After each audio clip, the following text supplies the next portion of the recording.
दोस्तों, एक बार देवी सरस्वती ब्रह्मदेव के पास आकर उन्हें पूछने लगती है, हे स्वामी, आपने इस सृष्टि की रचना की है।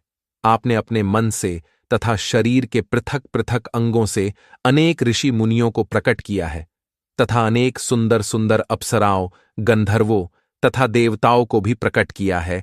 आपने ही स्त्रियों को सौंदर्य और चंचलता प्रदान की है। किंतु हे प्रभु, स्त्रियों में ही गर्भ की उत्पत्ति क्यों होती है? संसार में केवल स्त्रियां ही गर्भ धारण क्यों करती है? इसके पीछे क्या कारण है? यह कष्ट केवल स्त्रियों को ही क्यों सहन करना पड़ता है? तब ब्रह्मा जी मुस्कुराते हुए कहते हैं, हे देवी, आज आपने उचित ही प्रश्न किया है और यह बात सत्य है कि संसार में सभी रोगों और कष्टों से बढ़कर गर्भधारण का कष्ट होता है। गर्भधारण करने में स्त्रियों को अत्यधिक पीड़ा होती है। इस विषय में मैं आपको एक प्राचीन रहस्य सुनाता हूं, जिसे आप ध्यान से पूरा सुनिए। जो भी स्त्री इस कथा का श्रवण करती है, उसे अत्यंत गुणवान तथा रूपवान पुत्र की प्राप्ति होती है। देवी सरस्वती कहती है, हे प्रभु, मैं इस कथा को ध्यानपूर्वक सुनूंगी। कृपया आप इस कथा को मुझसे कहिए। फिर ब्रह्मा जी कहते हैं, हे देवी, पुलत्स्य का जन्म मेरे कान से हुआ था। पुलत्स्य मेरे मानस पुत्रों में से एक है। मैंने उसे अनेक प्रकार की विद्याएं प्रदान की तथा उसके प्रकट होने का उद्देश्य उसे समझाया। फिर मैंने उसे संसार के कल्याण के लिए तपस्या करने का उत्तम कार्य सौंप दिया। मेरी ही आज्ञा से सत्ययुग में महर्षि पुलत्स्य सुमेरु पर्वत के उच्च बिंदु पर तपस्या करने के लिए चला गया। वहां पर आश्रम का निर्माण करके पुलत्स्य घोर तपस्या करने लगे। उसी समय अनेक गंधर्व, देवता, दानव तथा अप्सराएं उस स्थान पर विचरण करने के लिए आया करते थे। उन सभी की दृष्टि पुलत्स्य पर पड़ी तो वे सभी उनकी चेष्टा करने लगे। उन्होंने पुलत्स्य की तपस्या में अनेक बार विघ्न उत्पन्न करने का प्रयास किया। खेल खेल में अप्सराएं पुलत्स्य के तप को भंग करने का प्रयास करने लगी, उनकी तपस्या में बाधा निर्माण करने लगी। तभी पुलत्स्य ने क्रोध में आकर वहां पर उपस्थित सभी अप्सराओं और गंधर्वों को यह चेतावनी दे दी, आज के बाद जो भी प्राणी उनके सामने आएगा और उनकी तपस्या में विघ्न डालेगा, वह गर्भ धारण करेगा। पुलत्स्य की ऐसी कठोर वाणी सुनकर समस्त अप्सराएं, गंधर्व आदि भयभीत हो गए और वहां से डरकर दूर भाग गए। उसी समय में पर्वत की कंदर में ऋषि तृणबिंदु की कन्या हविर्भुवा अपने माता पिता के साथ निवास करती थी। वह महर्षि पुलत्स्य के कहे गए वचन को नहीं जानती थी। फिर एक दिन वह अपनी सहेलियों को खोजते हुए सुमेरु पर्वत के उस स्थान पर चली गई जहां पर ऋषि पुलत्स्य तपस्या कर रहे होते हैं। तृणबिंदु की कन्या अपने सहेलियों को पुकारते हुए महर्षि पुलत्स्य के आश्रम पर पहुंच गई।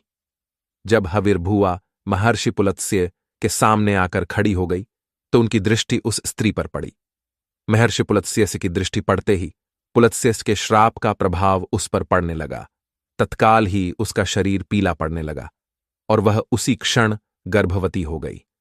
अचानक स्वयं के शरीर में इस प्रकार का विचित्र बदलाव देखकर हविर्भुवा अत्यंत घबरा गई। उतने में ही उसकी सखियां उस स्थान पर आ गई तो हविर्भुवा ने उन्हें उस घटना के बारे में बता दिया। फिर हविर्भुवा की सहेलिये उसे लेकर उसके पिता के घर पर चली गई। वहां जाकर हविर्भुवा ने अपने पिता को सारा वृतांत सुना दिया। अपनी पुत्री की यह बात सुनकर महर्षि तृणबिंदु को बड़ा दुख हुआ। अब उन्होंने ध्यान लगाकर सब कुछ देख लिया तो उन्हें पता चला कि महर्षि पुलत्स्य के द्वारा श्राप दिए जाने पर उनकी पुत्री गर्भवती हो गई है। इससे वे अत्यंत दुखी हो गए और तुरंत ही अपनी कन्या को साथ में लेकर वे सुमेरु पर्वत पर चले गए। वहां पर उन्होंने महर्षि पुलत्स्य को देखकर उन्हें नमस्कार किया और क्षमा याचना करने लगे।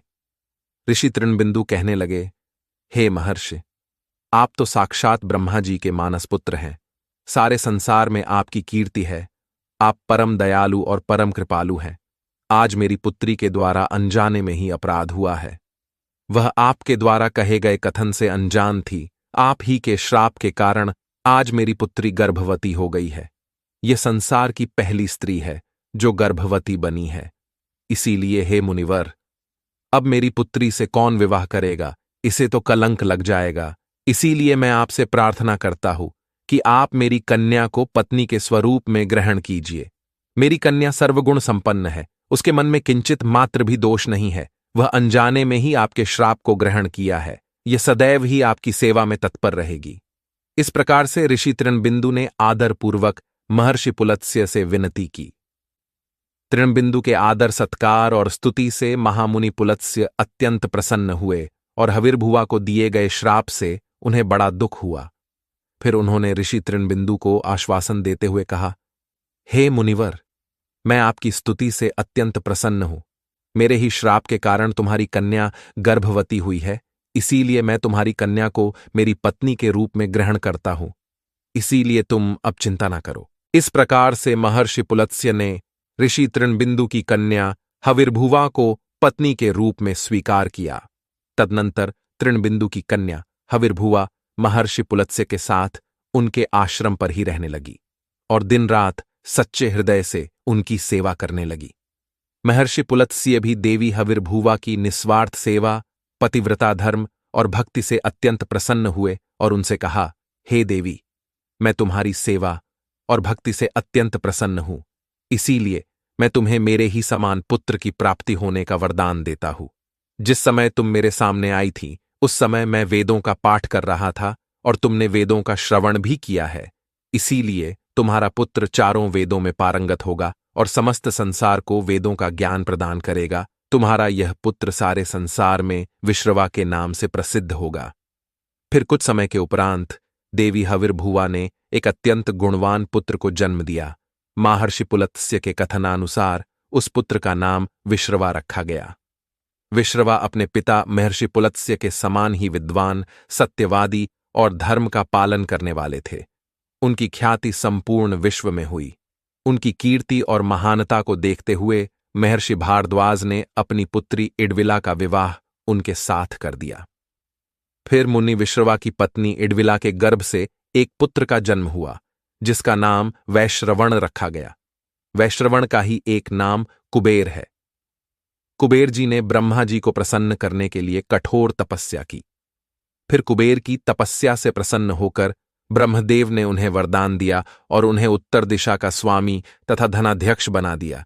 इसके साथ ही मन की गति से चलने वाला पुष्पक विमान कुबेर को भेंट दिया।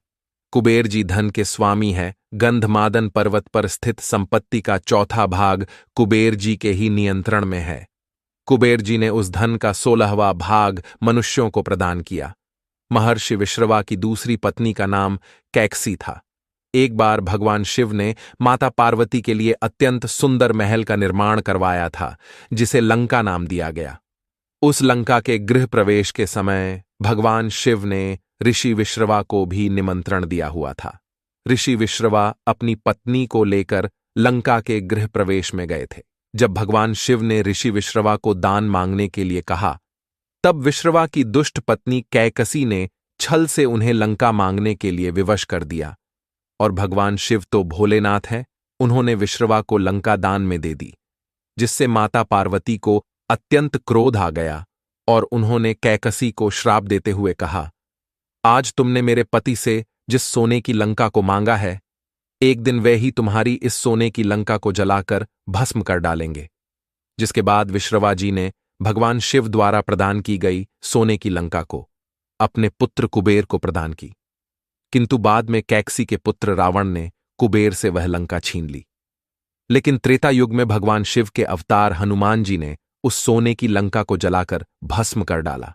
ब्रह्मदेव कहने लगे, हे देवी, इस प्रकार से महर्षि पुलत्स्य के श्राप के कारण संसार की स्त्रियां गर्भवती होती है।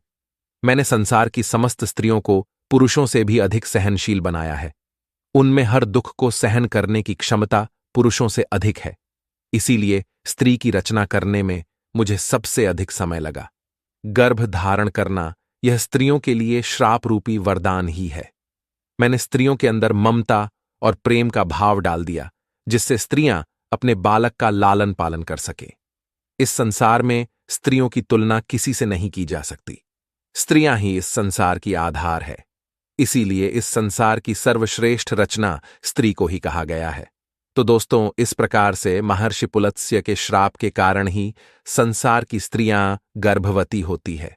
आपको यह कथा कैसी लगी, कमेंट करके अवश्य बताएं। जानकारी अच्छी लगी तो वीडियो को लाइक जरूर करें। कमेंट में हर हर